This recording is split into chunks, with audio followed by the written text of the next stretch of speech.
I lost 30 seconds there. Thank you very much. I'm really grateful to be here.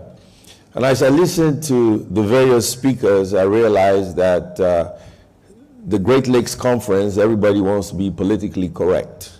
So I will try not to be politically correct. So here's the problem. I think most Africans believe in free trade because we've always experienced trade by barter. We were colonized by the British, the French, the Belgians, and so on and so forth. We started getting independence in the 60s. It was fashionable at the time to become leftists, the communists, and have central governments. Then we had military coups and military coups and military coups. And you know, the military, they like centralized government. They like to own everything. So when the military took over these African countries, including Nigeria, government started owning hotels. Government even owned restaurants. Now, if a government owned the restaurant and they owned the hotel and they owned the airline, you can imagine how inefficient that would be and how corrupt the system would be.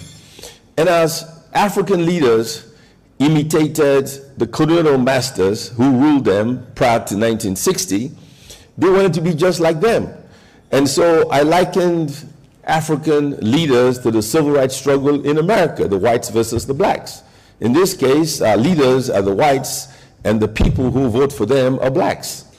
And this is the problem we have right now. So when we talk about free trade, let's talk about the fundamental problems that create a problem for us in the first place. The first place, we're very badly led.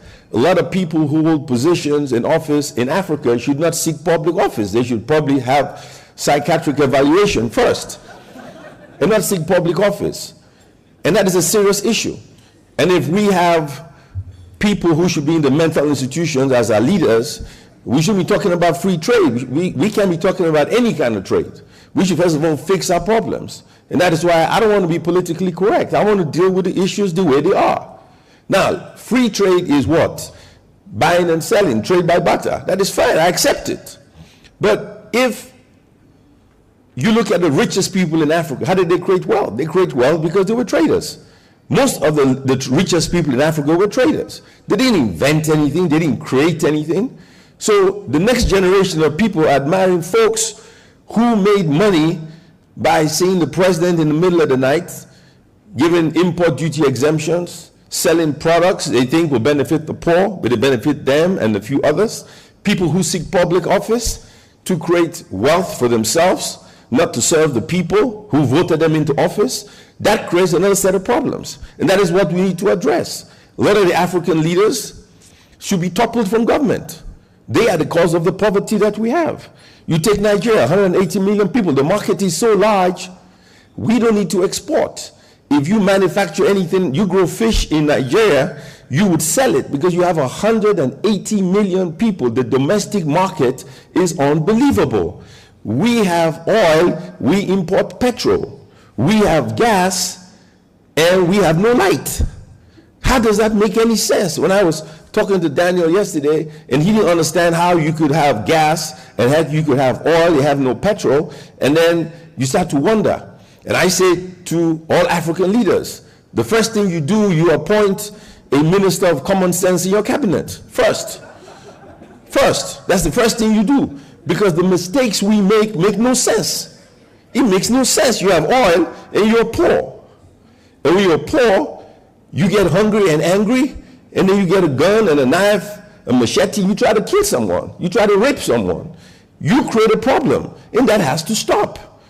And I was at the MIT the other day giving a speech, and the former Zambian president talked about the Chinese who came to build a railway in Zambia. And he explained how the manual was brought in, and it was in Chinese. And because it was in Chinese, they brought in about 50,000 Chinese to do the work. I said, well, if you had a Ministry of Common Sense and you knew you were going to build a railway 5 years in advance, why didn't you take 3,000 Zambians to China, had them train, acquire the skills, bring them back to build the railway? Why do you give a contract to the Chinese and bring in 100,000 Chinese to Africa to do manual labor, to teach you how to make soup and cook on the side of the street? This is the problem. You know, the problem in Africa defies logic. I sit here and I can't understand why we're poor. We are too rich to be poor. And we are too poor for our leaders to be so rich. It doesn't make any sense. And we have to address the fundamental issue. We have to address the fundamental issue. I believe in free trade, but free trade benefits the masses. Protectionist policy benefits our leaders and their friends and the political associates who make so much money, it makes sense for you not to have free trade. So I ask you one question: which is better, an incompetent leader or a corrupt, competent African leader? Thank you very much.